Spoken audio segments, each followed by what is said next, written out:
I'm making this video to try and bring to you an awareness of what I found to be going on within the British care system. I started developing services for crack cocaine users within this country in 1991. And by 1997, I set up my own independent drug service for women crack cocaine users. In 1999, a client came in telling me that social services had taken her child and the child was up for adoption, and that she was using crack cocaine. She wanted to stop and she wanted the care order revoked. I know that was a tall order, but I said I would support her to try and achieve this. She stopped using crack cocaine straight away, and what I found was something completely different to what I was used to. Previous to that, for 8 years, any recommendations that I had given to social services were gladly welcomed, but in this case I was receiving obstructions to even get to have a meeting with the social worker to find out what the circumstances were. After 4 weeks, due to the fact that they wasn't arranging even contacts for the mother with the child, I managed to meet with the social worker. By this time, the client was looking very healthy. I said that, you know, we would like for the child to be returned, and I was shown that no, there was no intention of giving the child back to the mother ever. It took till the following year for it to go into the High Court to request for the mother to be assessed. At this time, social services refused the assessment.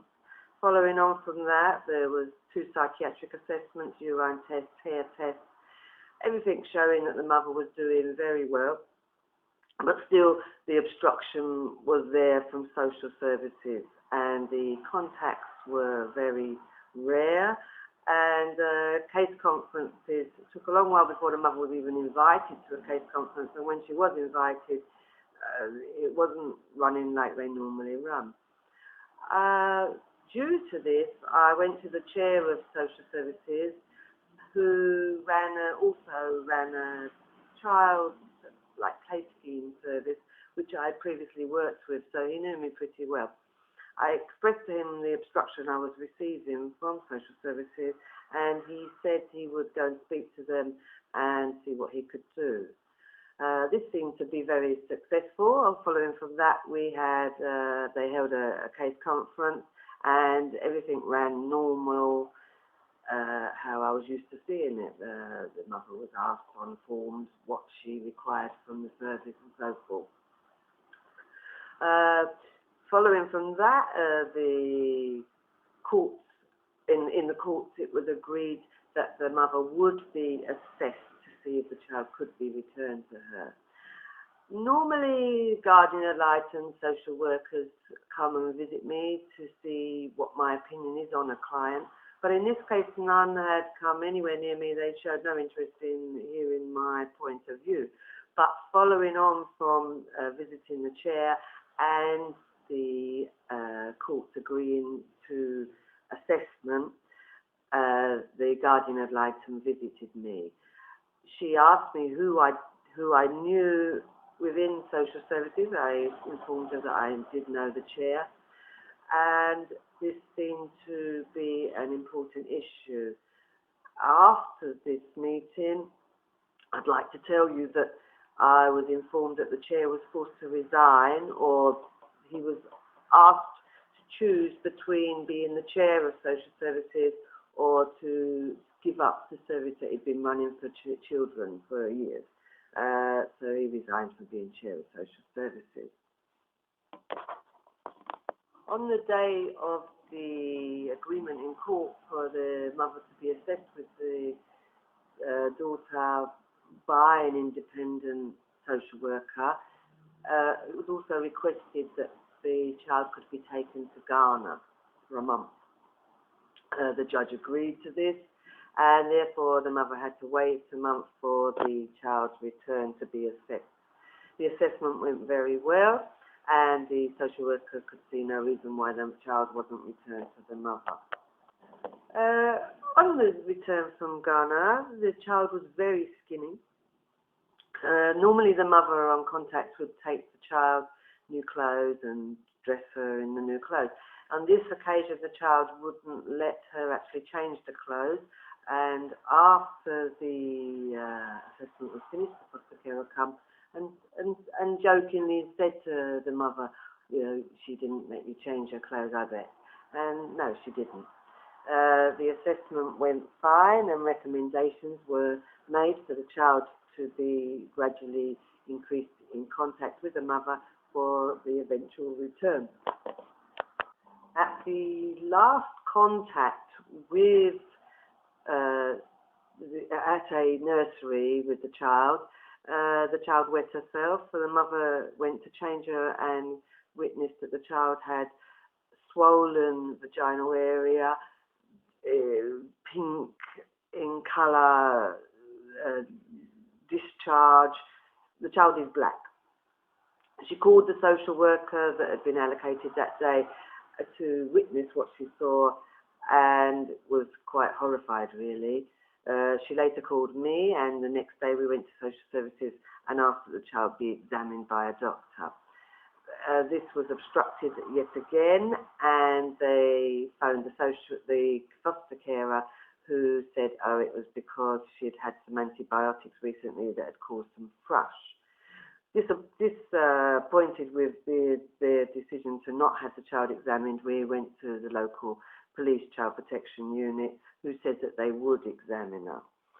But it took them 8-9 days to actually have her examined, and I questioned even the doctor that they used. They claimed was a paediatrician who examined her, who claimed that there was no abnormalities, but still there is abnormalities in the vaginal area in terms of discoloration of the skin. Following on from this, the Guardian immediately called for an emergency court hearing, saying that the mother was trying to sabotage the case, claiming that the child had been sexually abused. The judge really didn't take any notice of this, and he agreed for the child to continue to be returned. The child still belonging to the borough meant that the mother had no parental rights to insist on witnessing the child examination, anything to that nature. The contact continued in the mother's home, and at the final supervised contact within her home, the child was jumping up and down on the bed, and the mother could see that there was a chain around the child's waist. When she went to undo it, because it seemed to be causing a rash on the child's skin, she found that there was no clasp. She decided to break the chain. The social worker told her, no, I suggest you don't do that, but the mother still did it. The child was eventually returned to the mother full care. On return, the child, still with the discoloration in her skin, claimed that she had pain in her vaginal area, and also started expressing how she'd been sexually abused. The mother went straight back to the police, who said they would come round and interview the child. They took a month to come, but when they did come, the child just really took gobbledygook, and they said they had better clients where the information would just roll off their tongue, so they wouldn't be able to use the child as a witness. We placed the child in nursery, where one day, which later date makes more sense, the child came out with a big piece of her fringe chopped. And I said to the child, what's happened to your fringe? And she said, oh, some child has done it, which we thought, well, it did look like it was chopped by a child, so we accepted that. But at a later stage, we found, no, there was hair and nails being removed from the child during her time at nursery. A few months later, the final court hearing was heard, where it was agreed that the child would be given back to the mother for full custody, but to continue with a year's supervision order on social services visiting her. By this time, the case had taken 2.5 years, and the child was age free. This is only the beginning of this case. It's a very long case, so I thought I'd break it down into smaller parts for you. If you want to learn more about the case, I have written up a blog now, and you can find it at higherinsight.blogspot.com. Thank you for listening. Bye for now. Following on from the last video, I'd like in this video to bring to your attention what was happening in my life really, and what I believe was being put in place to try and stop me wanting to work with the case.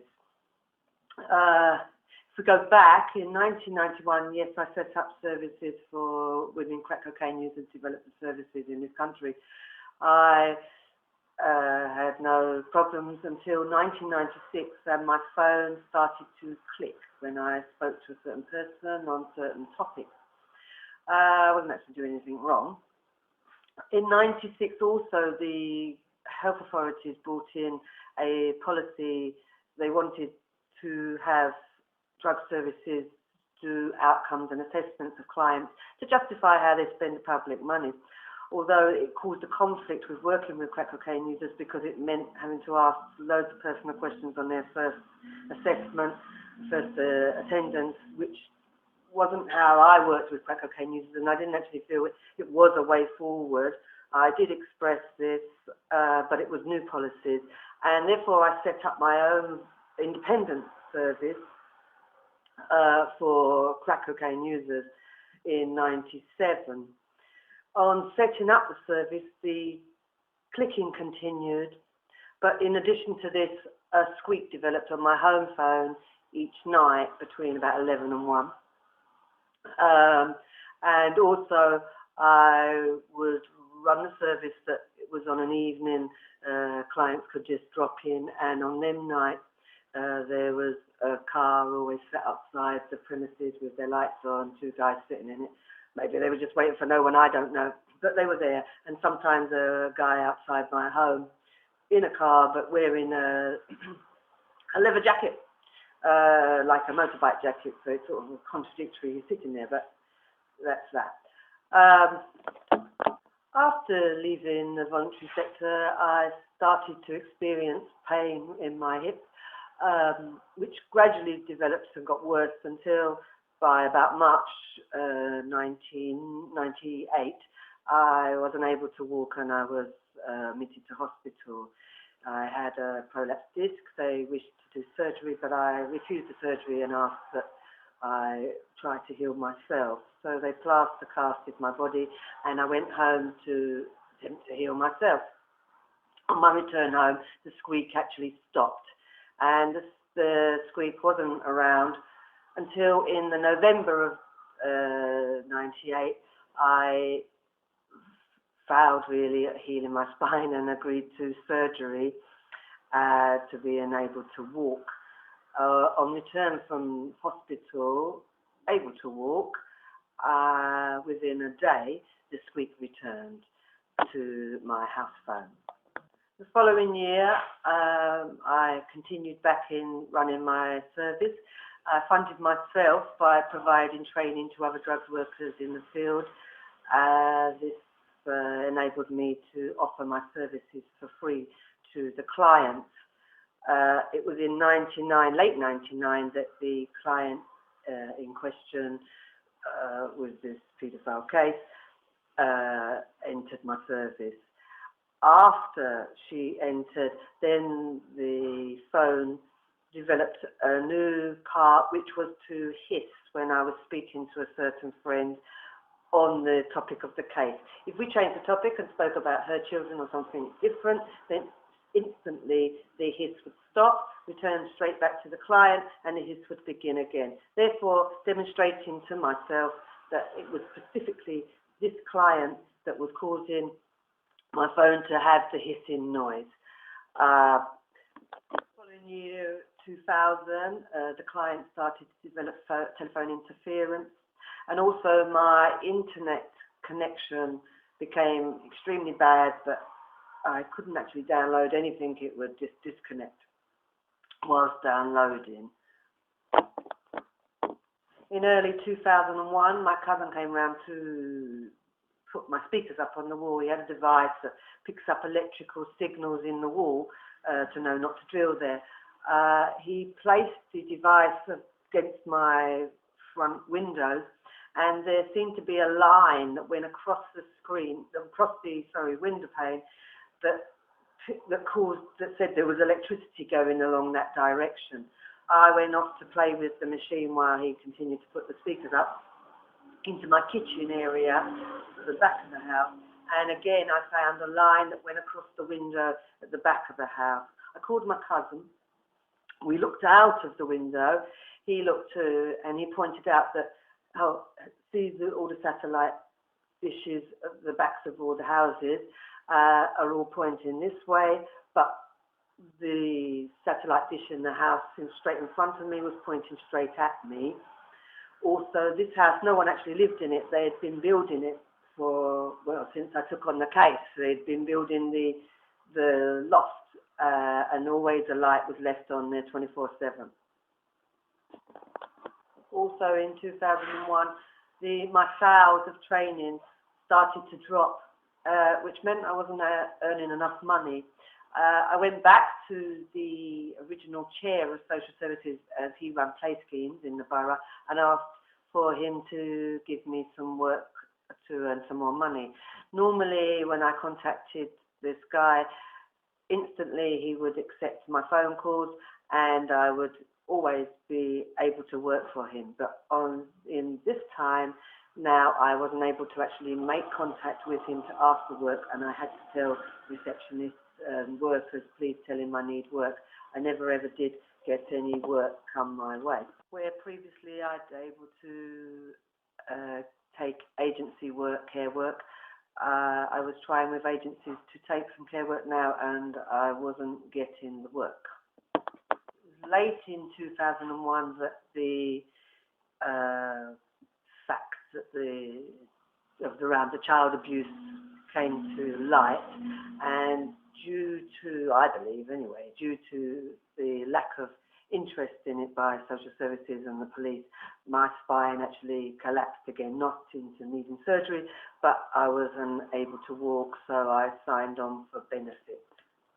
I still continued on providing the training or offering the training, but by 2002, not only were the sales dropping, but as well in 2002, I started to have people cancel where they previously booked, funded by health authorities. They asked for their checks back and cancelled the attendance to the training. The child had been returned by this time, although the final court hearing was in the spring of 2002. Regarding other clients, as I still continued running my service, regarding the other clients, they started to experience phone interference too. They'd leave messages for me to call them back. I wouldn't get them for a few days, or vice versa. I'd be telling them about their appointment, but they wouldn't receive the message for days. So it was becoming impractical for me to actually run the service, especially when you consider these clients do often have paranoia. It's not good to be in a dilemma where do you tell them that you believe the phone is tapped or not. So I wound down the service in 2002. On return of the child, the mother seemed to be followed wherever she went. If she stood in the queue, say at the post office, then always someone would turn up behind her, sometimes a nursery worker, making some comment. To avoid this one day, I went to collect her benefits from the post office, where I found that I recognised 6 people that had surrounded. It looked like they were waiting for the client, as she would normally go to the toilets often, and I saw them running in and out the toilets as if they were looking for someone. I collected the money and we drove out of the area, out of the London area, into the countryside, where I went into a Tesco's to collect some shopping. Whilst there, over the antennae, they called my name and asked that I came to customer services. This was strange. It was not my area at all. I looked over to customer services and saw an African guy standing there looking around, looking as a customer, looking around. And this is in a very white area, so it's unusual to see black customers there. I didn't respond to the call for my name and left the shop. I also was receiving some, not often, but some funny calls to my home line. A young child phoning, telling me the house is on fire, could I help? I told them, phone the fire brigade. Also, it was interfering with the relationships between me and my family, as they questioned why would my phone be tapped, and therefore when their messages weren't being received by me, they questioned whether I was telling the truth or not in answering their calls, which is quite unusual because it's not like I'm going to be telling them lies. But it did cause conflict and stress between us. My cousin, also once I went to his house for some support, and I sent a text to him, and he had the Orange network, which, unless you registered it, they had a scheme where you couldn't send texts. But after sending him a text to ask where he was, I received a text back from him, although it was a text, but it said something like K118, which meant nothing to me. And later he informed me, no, he didn't send that text. So when we look at this sort of thing going on, you can see why not many cases come to light. I'm aware of other people that have approached me in the past and told me how they were working for social services, social workers, and then when the person disclosed abuse, they were taken off the case. I also know people who work with children that are leaving care, and their phones and computers seem to be interfered with in the same way as mine. I think within the system there may be different workers that are used for different tasks, and when it is cases like this one, I think maybe they keep their own workers on these cases, and when other workers have pointed out in the past that the situation doesn't look right, they've been ridiculed or been got rid of. So I think this hopefully will help people to understand why not many of these cases are coming forward. There's more for me to tell, but for now this is my second part of my video. Thank you. Bye-bye. Moving on.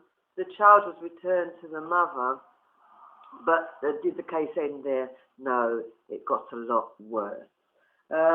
First of all, the mother was followed really wherever she went by strangers. She had one particular woman that used to follow her whenever she went on the bus, and she would make light conversation with the mother, until one day she started discussing about how she lets her daughter sleep in her bed with her and how that feels. That made the mother suspicious, and then she actually tried to avoid the woman on the bus journeys by going at different times. She even went on the first journey of the morning, but still the woman was at the bus stop to greet her. Also, the daughter was in nursery, but while she was in nursery, on the way there, on the way back, there'd been different men sitting outside in the cars, saying hello to the child as if they really did know her. When she left her home, then she often returned to find little things gone missing, little things broken, burn marks in the carpet, dirt down the toilet, things placed in her house that she hadn't put there. The boy one day came and pinched her, which was strange because he was only young, he was only about a year old then. And so the mother thought, right, he'd learnt that somewhere, so she looked for the daughter's nails. And when she looked at her nails, they had already been cut, because they were cut straight, harsh across. So she asked her daughter, who cut your nails? And the daughter said, nursery did it. The next day she went to the nursery, spoke to the head, and said that the nails, her daughter's nails had been cut, and what had happened, why was that, had she been pinching anyone? And the head said no one would cut her nails there, no one had been cutting her nails, and it was dismissed. The next day she took the child to the nursery, and when she came out, before the child went into nursery, she had 4 twists on her head. And when she returned from nursery, she had a ponytail, but about 2 inches was cut off of her hair. The child was crying and saying that the teacher had cut her hair. She got home. The child wasn't very articulate in expressing herself, but she kept repeating same sentences over and over again. One was, I did it to my sister, so I'll do it to you. I did it to my sister, so I'll do it to you. So in the end, you gained an idea of what had happened. I asked her, did the teacher say these things? She said yes. She then repeated a sentence of, oh, if you tell anyone, I'll give your brother 1 tump. If you tell anyone, I'll give your brother 1 tump. So it became apparent what had happened. I asked her if this teacher had cut the hair before, because in the previous occasion there was a big chop from the fridge, and she said yes. She said the teacher told her to say children did it if anyone asked, which made sense because last time she gave one name for one child who did it and then changed it to another name. The mother the next day again returned back to the nursery and told the head that the child's hair had been cut. The head called in all the staff and asked which one had cut her hair. The child pointed to the teacher that, as she said, had cut her hair. The mother even took the child outside and confirmed with her, is it that teacher that cut your hair? Are you sure it's that teacher? Yes, she's sure it's that teacher. So she returned in, yes, it's that teacher. The teacher responded, where is the hair now? These sort of issues seem to be just tossed over their heads, really, and nothing was done about it, and the head wasn't prepared to do anything about it, so the mother had to remove the child from nursery. The harassment around the home increased further to the point where the neighbours became quite hostile unnecessarily and were saying there's going to be murders around here, and really quite threatening. The client went to a housing officer and asked, that she could be moved because she felt they were threatening her life, and the housing suggested that if there was death threats going on to go to the police and report it. So the mother went to the police and reported the threats that she was receiving, and the police waited at the house so she could go in and collect some belongings, and she came and stayed at my house. She went back to housing and said, okay, now she would like to be rehoused somewhere else, and they said, yeah, they could rehouse her, but not at the moment. So she told them that she would be staying at my house until that occurred, but they told her no, with their rules, she couldn't stay at my house until that occurred because she needs to be attending her own home and she couldn't leave it unattended. So she moved into mine.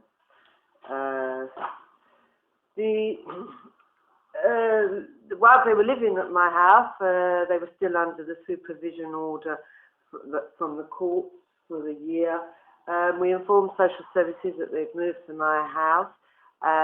They'd also moved borough now, so really the case should have been passed to that borough, but the social services for the borough she was from said no, they would hold on to the case until it had finished. It hadn't got long, a few more months left of the supervision order, although they passed it to a different catchment area and a different team. And when they did come to my house, they didn't actually know who I was. They only came twice.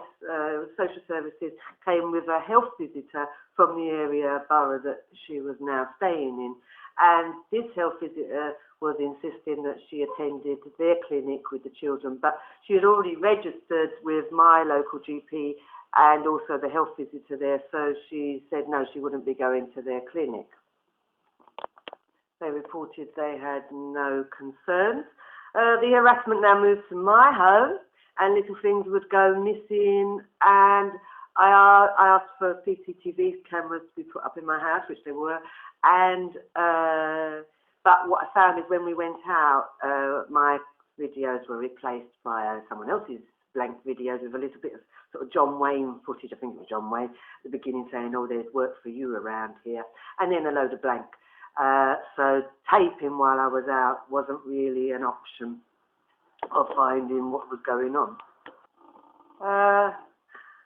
Also, then my housing association somehow got wind that they were staying at my home, and I received a letter on my birthday in February 2002 stating that they needed to leave my home, or my housing association would be taking me to court to have me evicted. I wasn't prepared to make them leave my home, and so we tried to find somewhere else to live. This was obstructed in many ways, but after a few months we managed to find somewhere.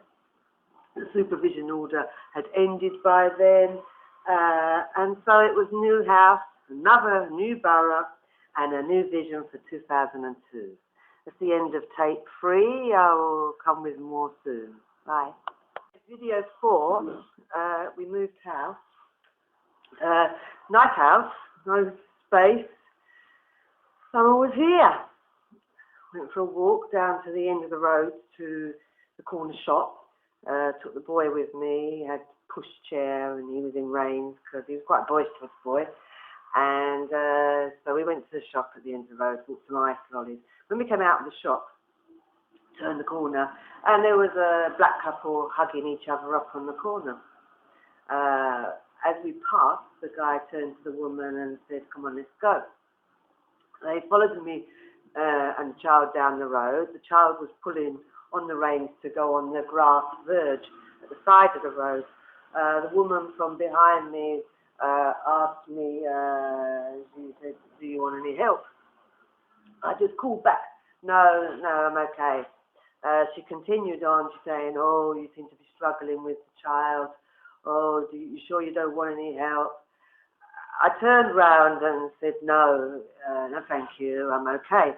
As I turned around and said, "No, thank you, I'm okay," the woman seemed to light up inside, really like, I would say, like a crack user who's just going to get some crack. There was a sort of excitement within her, as if she'd hit a jackpot.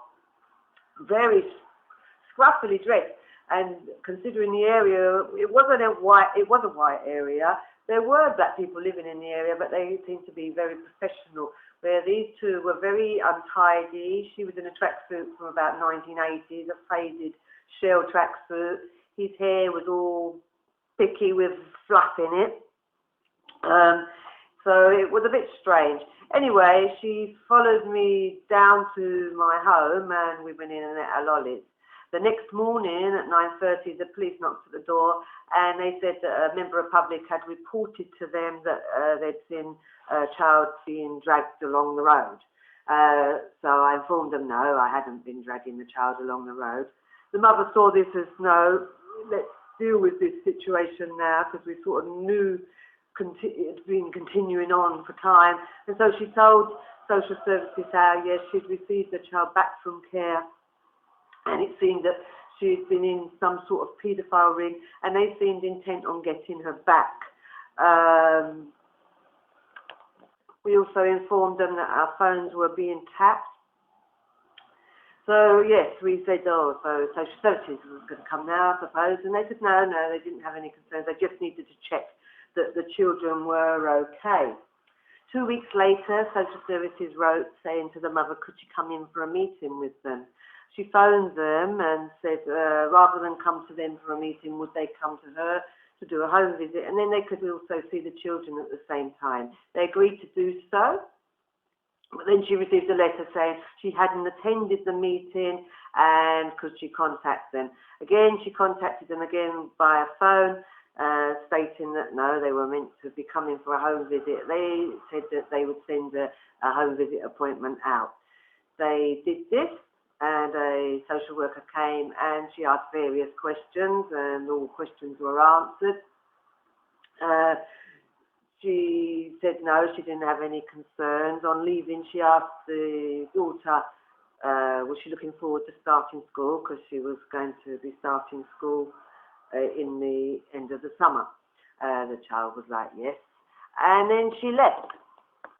2 weeks later, the mother received another letter from the same social worker saying that you told the police about paedophile ring. Could I come and ask you some questions on that? This was a bit strange, really, because but the police had no concerns, social services had no concerns, which informed the police of the crimes that we believe were going on, and they weren't interested to investigate. Yet here we had social services who wasn't interested in what had happened to the child whilst in their care, now wanting to investigate the paedophile ring. So the mother wrote back to her saying that, yes, once she'd got a lawyer, she was willing to answer any questions that they had, but first she would need to get a lawyer. That was easier said than done. Not many lawyers out there wanted to take on a case like this, but eventually she found one, and I will get to the stage of the finding the lawyer after, because before that actually happened, the child started school. The mother rolled her hair really tight and said, enjoy your day, we'll collect you at lunchtime. We came at lunchtime and there was 2 little patches on the side of the child's head. So the mother asked, who cut your hair? Who's cut your hair? And the child pointed to one of the teachers. She had 2 teachers in the class, she was only 4 at the time. And she pointed to one of the teachers. Then we went across to those teachers that were standing together, and again the mother asked in front of the teacher, which one cut your hair? The child again pointed to the same teacher. In approaching the teacher on the matter, the teacher said to the mother, no, children haven't had any scissors here today. We've ate fruit, and proceeded to say what they'd played with that day.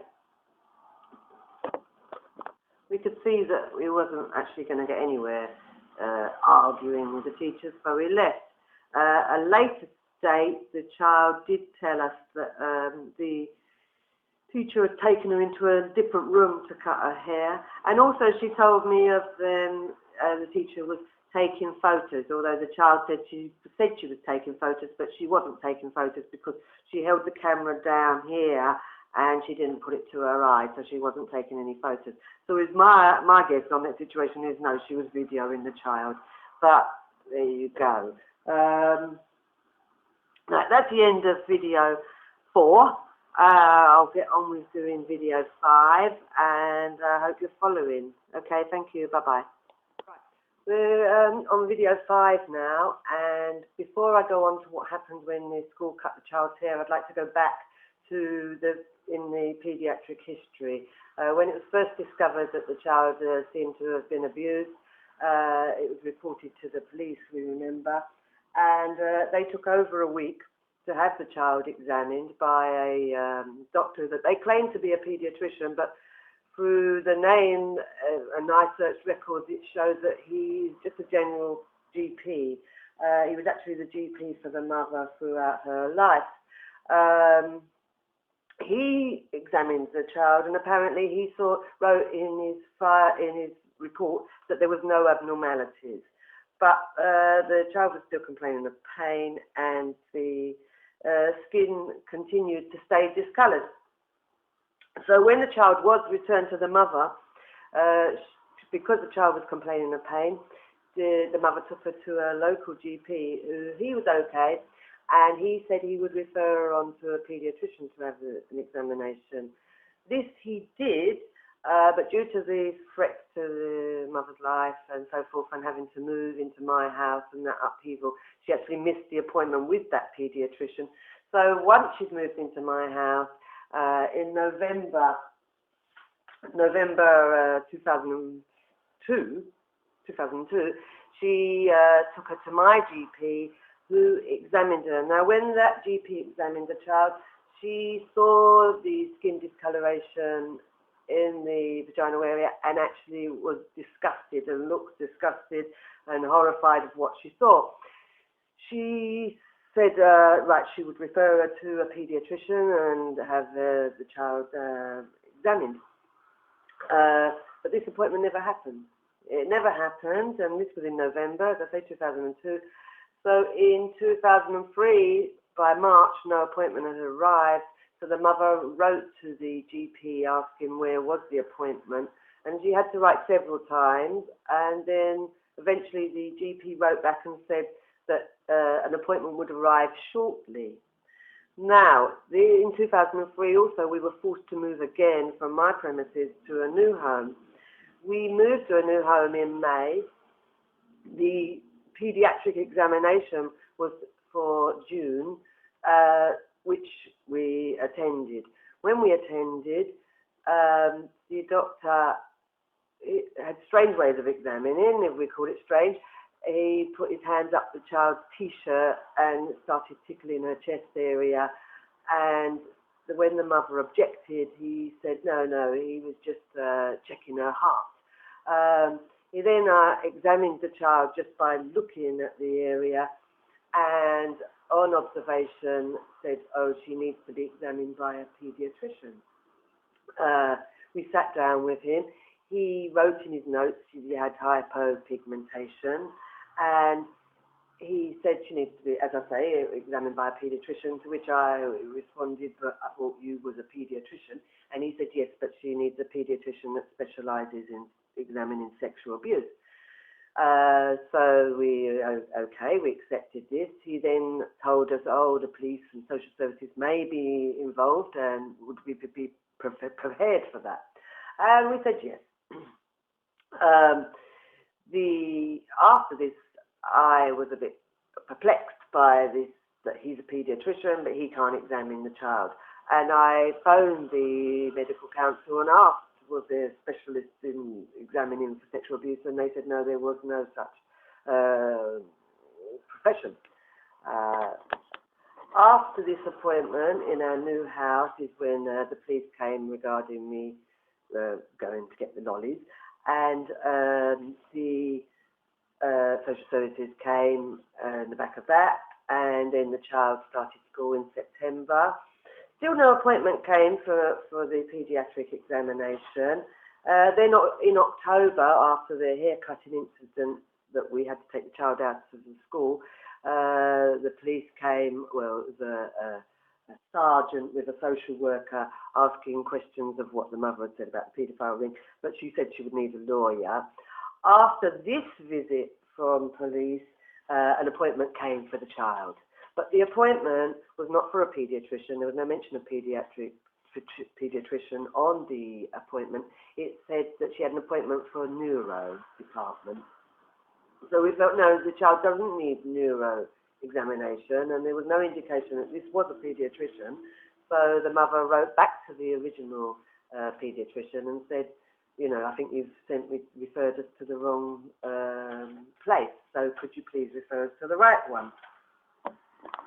No appointment came for another paediatrician, and in December we managed to find a lawyer that would take on the case.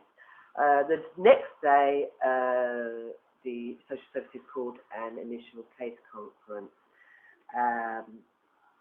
No explanation of why they were calling the conference, and so we had the lawyer so mother was willing to answer any questions, put together a statement explaining the whole case history regarding the child to submit to that initial case conference, because we wasn't aware of what the case conference was being held for, and we knew that the boroughs hadn't examined the child properly, and therefore they may not have written correct notes in their files that were passed on to this new borough opening up this case. We knew there was a lack of interest in what the child was claiming regarding the abuse, and we also, in that statement, mother added the issues of black magic possibly being involved because of the chain around the child's waist and the cutting of hair and nails that was continuing to happen. We considered that maybe after seeing the statement and understanding the case that the child might get an examination. But at the case conference, they made it quite clear that this wasn't going to be the case. They claimed that the child had been examined twice already by a paediatrician, and they wasn't prepared to have the child examined anymore because they felt to examine the child would be too intrusive. Regarding the paediatrician that had examined her earlier that year, who did state that in his notes that there was hyperpigmentation, they had no record of this doctor's examination appointment, and apparently the child's medical files hadn't been passed on to our new doctor in our new borough, so they couldn't check anything. Even with a lawyer present at this case conference, they seemed to not be listening to what we were saying. Their words were just going over their head, and they claimed that they felt the children may be at risk of emotional abuse from us because of what we were claiming, and so they felt that on them grounds they would put the children on the register for being at risk of emotional abuse. There was only one professional present that actually objected and said no, she didn't feel that they had met the threshold, and this was a black police officer. But she said that she would agree to putting them on the register in the interest of working together, which was a policy that was put together at the time for all professionals to work together in the interest of the child. On leaving that conference, the police officer turned to us and said, "Oh, if there's any more issues around black magic, please let us know," and grinned nicely. The chair said that if we disagreed with the decision made at that conference, that we could actually appeal the decision. So this is what the mother did, and she wrote and appealed, but swiftly they wrote back and said no, they felt that the threshold had been reached, and so that was the end of the appeal. So it was obvious that we wasn't actually going to see any justice here, and therefore had to view what else could be done to bring attention to this injustice that was going on. The mother wrote to the Police Complaints Authority stating that social services and police were not really taking an interest in this case, and explaining the whole case really of what had happened and how professionals were behaving, and asking for them to do something about it. I also saw it as, well, I don't really know who else to tell what is going on, so I actually wrote a 3-page letter typed to Tony Blair, and I CC'd it to David Blunkett, who was the Home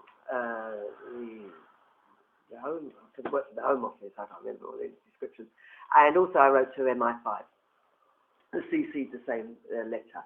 It detailed everything of the case and how professionals were not behaving professional, and we awaited the response. 2004 came, January 2004, and the responses started coming in from the letters sent out.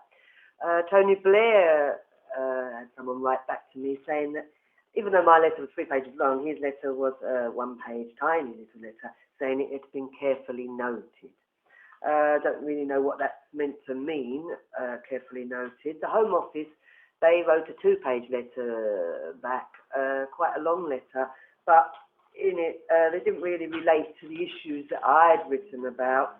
They just picked up on the phone tapping that I mentioned to the police when they knocked regarding the lollies. They stated the legal regulations allowed around interception, and that if anyone was aggrieved by this, they should complain to the Investigatory Powers Tribunal. MI5 wrote back and said the security service is responsible for protecting UK national security and is therefore unable to assist or be of assistance, blah, blah, blah. And if I believe that my communications was being illegally intercepted, that I may wish to contact my local police or write to the Investigatory Powers Tribunal at blah, blah, blah, which I did. The letter that the mother sent to the Police Complaints Authority, well, that went round the houses. She received a letter back saying that it's been sent to the Serious Crime Squad. And then a letter saying that the commander for the county that we lived in would be contacting her soon. And then she received a letter from the local inspector at the local police station asking could she come in and see them, please. This she did. Before she went, she actually thought, right, well, she's going to be asked questions on why she said about the paedophile ring, so forth. And therefore, she wrote down her answers to them questions so that she would be able to give her full understanding of the situation. But when she got there, she was taken into a room with the inspector at the local police station, and also another police officer was present.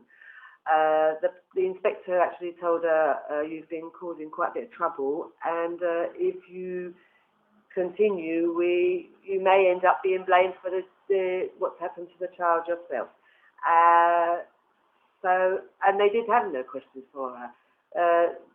She therefore handed the answers to the questions that she was expecting to receive.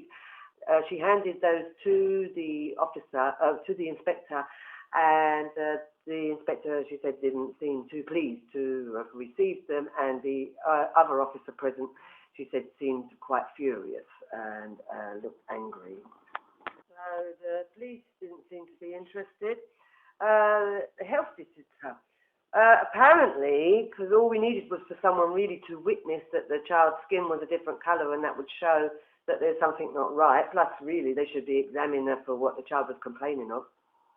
But at a case meeting, we were told, no, the health visitor apparently couldn't actually have a look at the area. That wasn't allowed. And also, we said, oh, okay, we'll show the social worker. But the team manager smiled with glee, and so did the other social workers present, saying, no, that wouldn't be allowed. And if we were actually to do that, she would have the children taken away straight away. I suggested maybe we take a photo then, but she said no. That would also create. That's also not allowed, and they would take the children away for that. So they just carried on acting towards us like we was actually making it up, and because no one could actually verify what we were saying, and even the pediatrician who examined the child they couldn't get his notes because they weren't in the medical files, because the medical files weren't at the doctor's. It seemed that they could just carry on saying, no, well, we're not going to examine her because there's nothing there, and therefore we were talking rubbish. Tony Blair, well, he'd carefully noted it. There was nothing he could do. David Blunkett, nothing. MI5, nothing. All services were involved, but they wasn't seemingly interested. Meanwhile, social services was to attend us every 2 weeks, health visitor every month, education a few times a year. It worked out that someone came nearly every week, well, supposed to come every week to visit us, which I felt was harassment, but they didn't feel it was harassment. But in truth, this was only really, I believe, as a threat, because they didn't actually come. Even though they said they could come to all these appointments, and we had to accept that they didn't come. It was like the anticipation of them coming seemed to have more power than actually arriving, because there was not actually anything going wrong in their home. In fact, the first social worker that they allocated to our case completed her first initial assessment without actually even seeing the children or the mother. So I don't know where she gathered the information from, but she did her assessment without a visit. When they did eventually visit, it was a different set of social workers, and they came in their first visit and asked, could they speak to the children alone? The mother refused. She said they could ask them any question they wanted in front of her, but they wasn't going to be speaking to her children alone. They said that they could take her to court for this, and she said, yes, okay, if you want to take me to court, you can, but you will not speak to my children alone. They never went to court. She never let them speak to the children alone. The social workers' visits were irregular, and, well, they never really had any interest in the children. They seemed only to want to provoke the mother to anger, misconstruing the words that she was saying, or just omitting everything that we'd said from their reports, and then claiming we weren't cooperating, and so forth. They always came in twos, except for once we did for a while have a social worker. They brought in a very qualified one from America, and she used to come on her own for a while. The incitement was done by patronising the mother, talking at cross purposes, insinuating that she's mentally ill. The health visitor had no interest in the child regarding the abuse, dismissing it as made up, and never asked the child about it. So to begin with, the mother did allow the child to be there, but when we saw that she showed no interest and she wasn't going to be able to examine the child's skin discoloration, the mother decided after the child was 5 that she had no legal obligation to allow the health visitor to see the child. So I used to take the child out, and the health visitor just came to visit the little boy. The health visitor again was like, oh, we could take this into a court. The mother said, okay, take it into a court, but I don't believe it's your legal right. Regarding the skin discoloration, to begin with, well, for about a year, the health visitor just wouldn't take on that she could have a skin discoloration. But then after about a year, she changed the tune a bit and said, oh, it's possibly just that vitiligo. It's nothing, to worry about. Well, it is something to worry about. It's quite a bad illness, actually. Education, we're told of the hair cutting in school. They heard it at the initial case conference, and they also read it in the statement submitted to that conference. At that initial case conference, the mother asked education for some reassurance that if it was to happen to the child again, that they would act on it. They didn't give any reassurance, so there was no alternative other than to home educate their children. So the education decided that they would have to do home visits to the children. Initially, this was done by the head of education, and also she had with her an educational welfare officer. The child, through her own choosing, said to that worker how in school they had cut her hair, and that's why she wasn't going to school. This went over the education welfare officer's head, and we didn't see that educational welfare officer anymore. Instead, she was replaced, and the head of education used to come with a head teacher from a school, a local school. So both top employees, costing a fortune, really, to do their hours visit, never had any concerns, were quite happy with the children's education. In fact, they said that they were advanced. Although they never took on the issue of the hair cutting, they had no interest in that, never discussed it. They did threaten court if the children didn't socialise enough. But then after that, stopped asking about their social activities.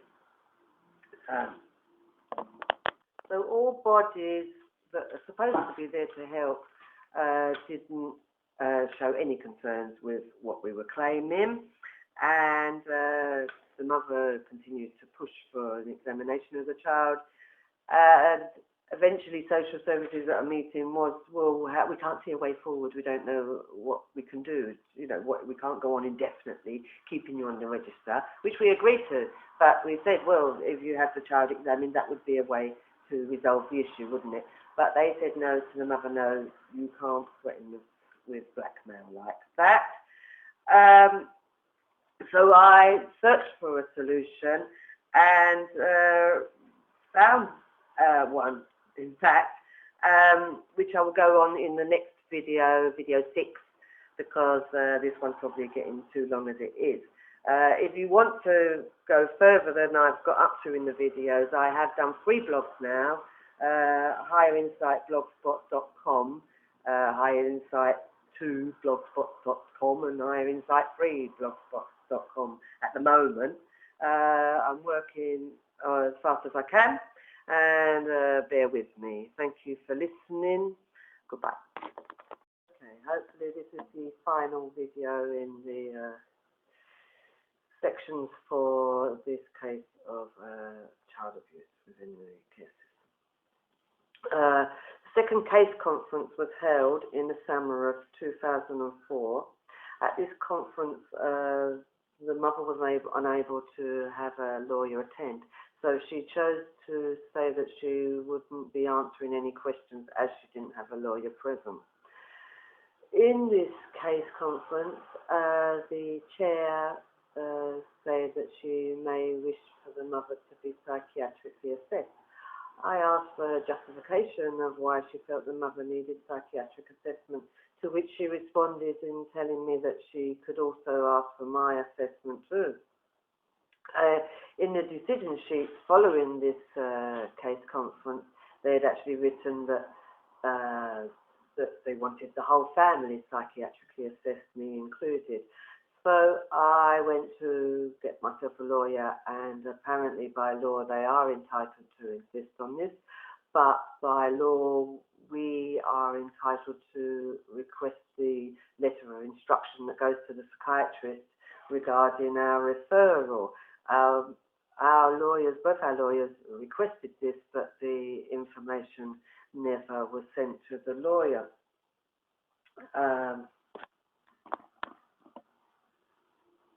In this case conference, the chair also was saying, well, we want to find a way forward. We need to speak to the children alone. The mother told her that no, you wouldn't be speaking to the children alone until the child had been examined properly for sexual abuse by a doctor. The chair informed the mother that no, this would never happen, and that she couldn't make bargains and deals with them on how she would want things to progress.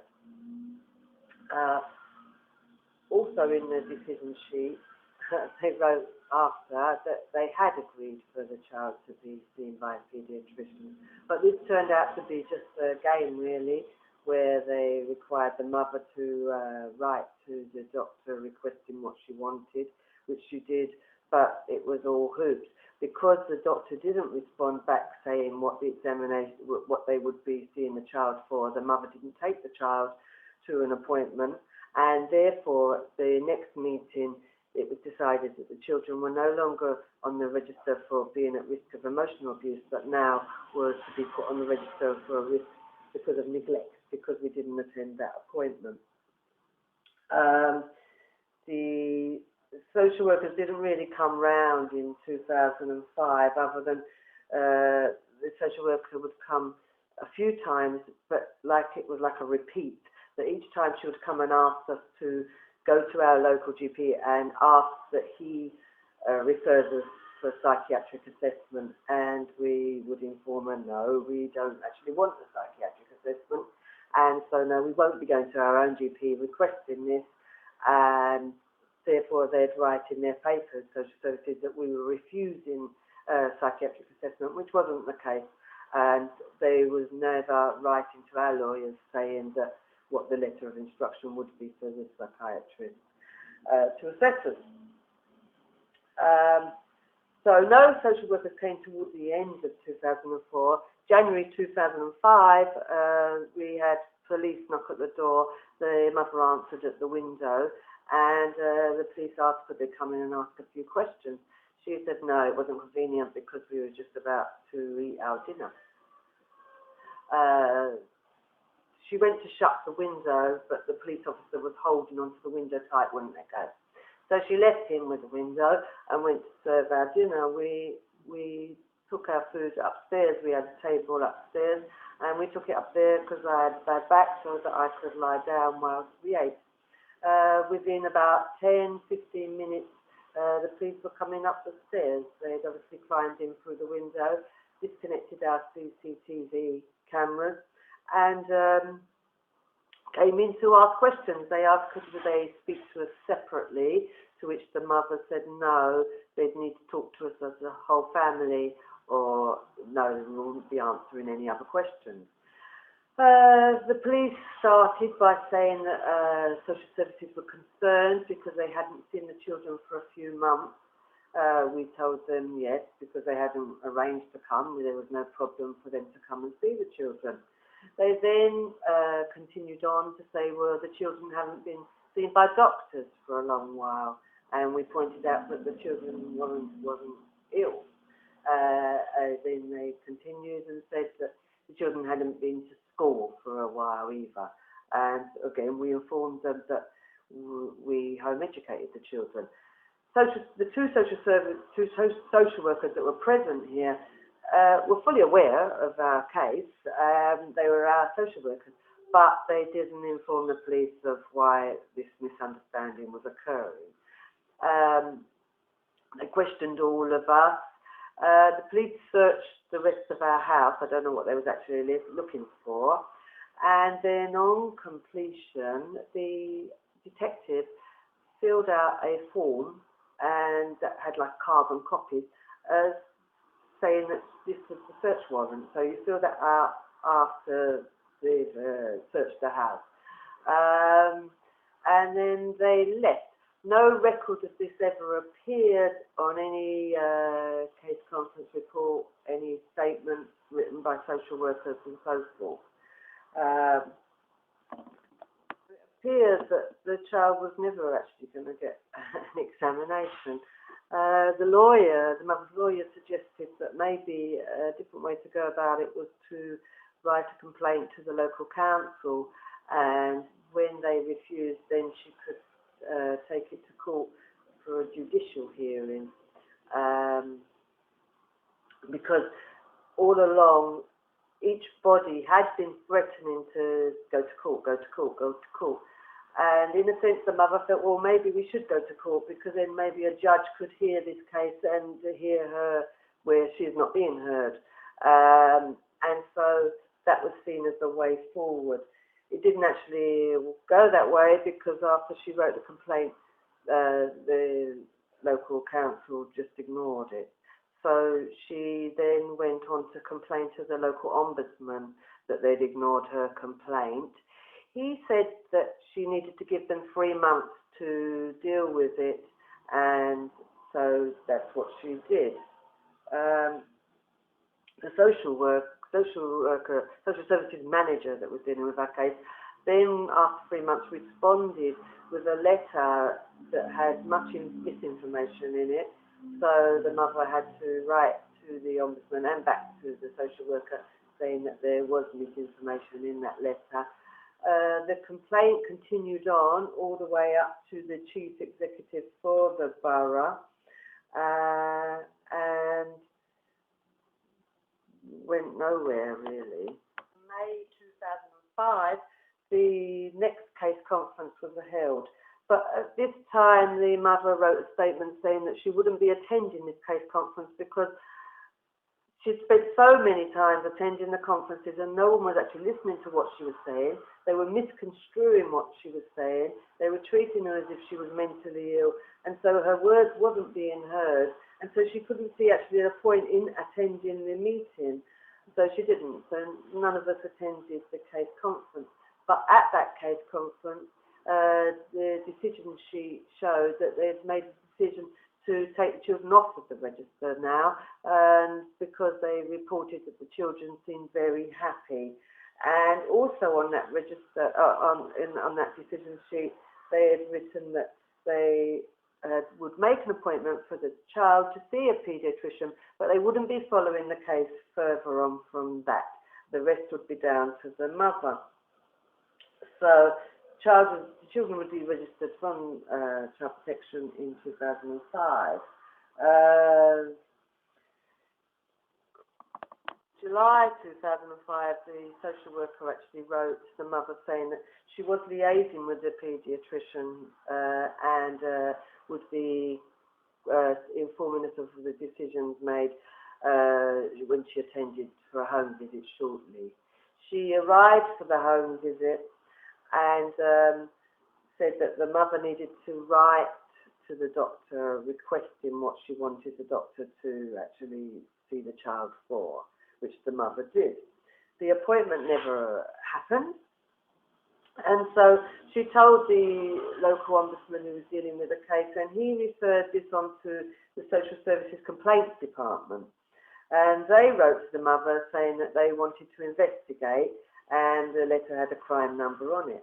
But the mother wrote back to them saying that she would like the case investigated, but firstly she'd like the child to be examined, and that would help them with their investigation to get a complete picture anyway.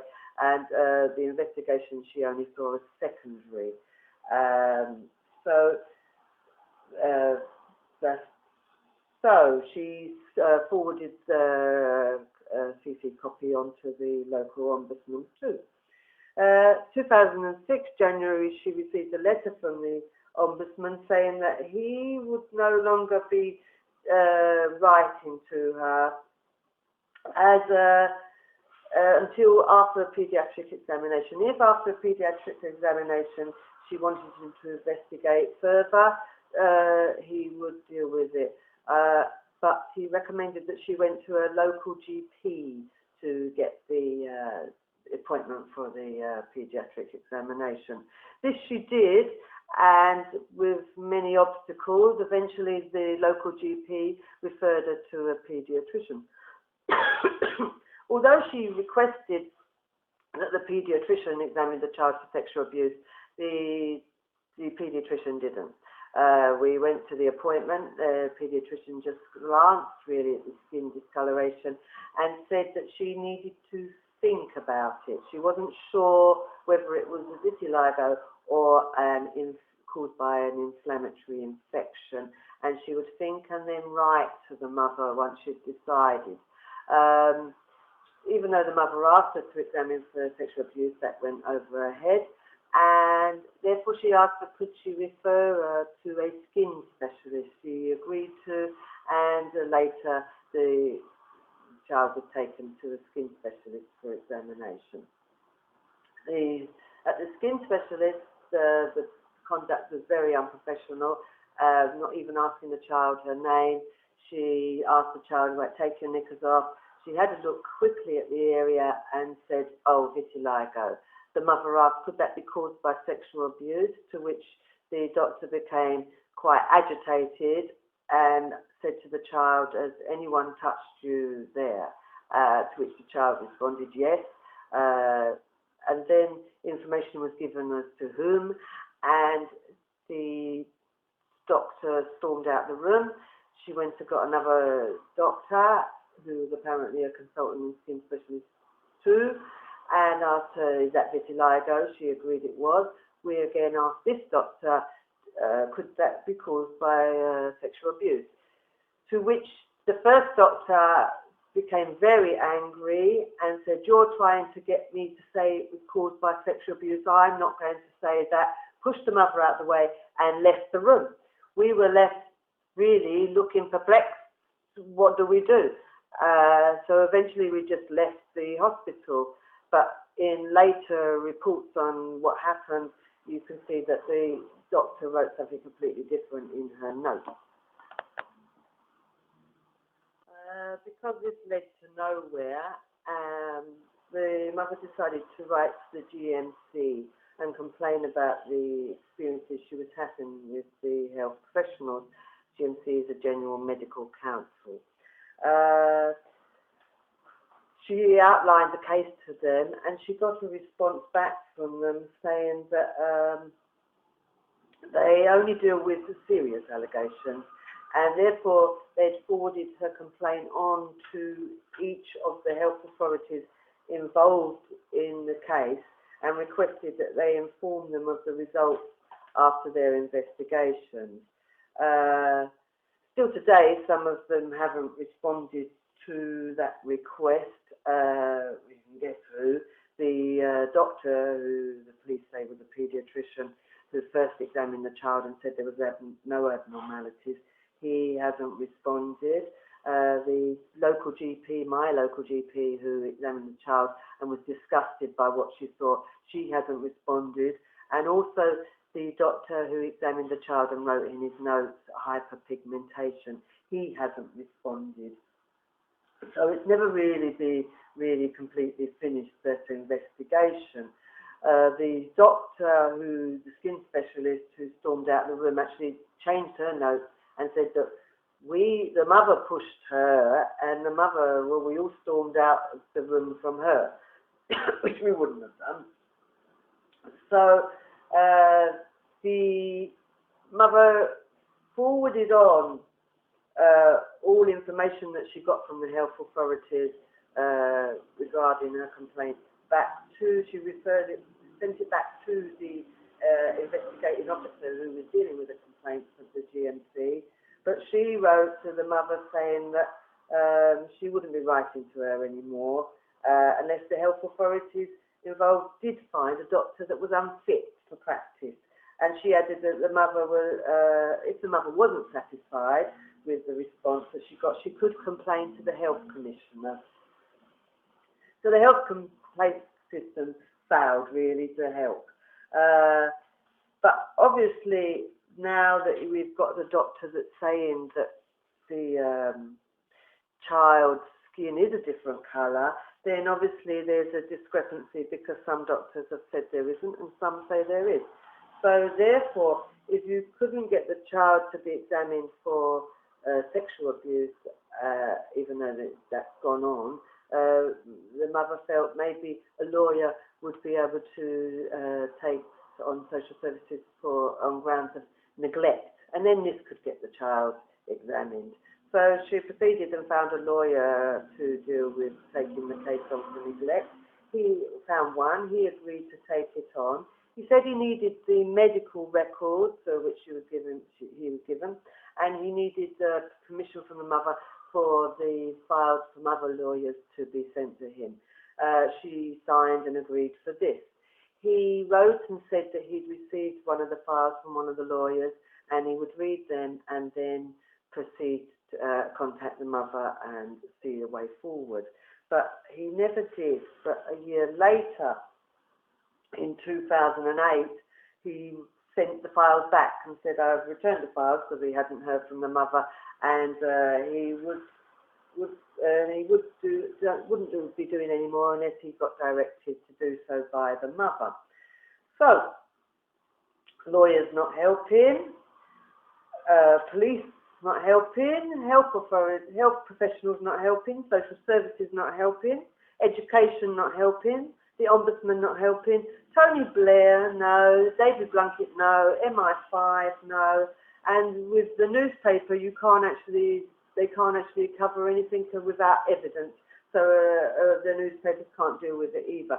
So what I'm left with is that I am telling you, the public, via the internet, that this case happens. I'm sure it's happening elsewhere too, and yes, no one continued to harass the family no more because they were taken off the register, or only education would come for visits, and they were quite happy with the children's education standards, so no problems there. But it's still an injustice that's happened and it's happening, and I thank you all for listening. Goodbye.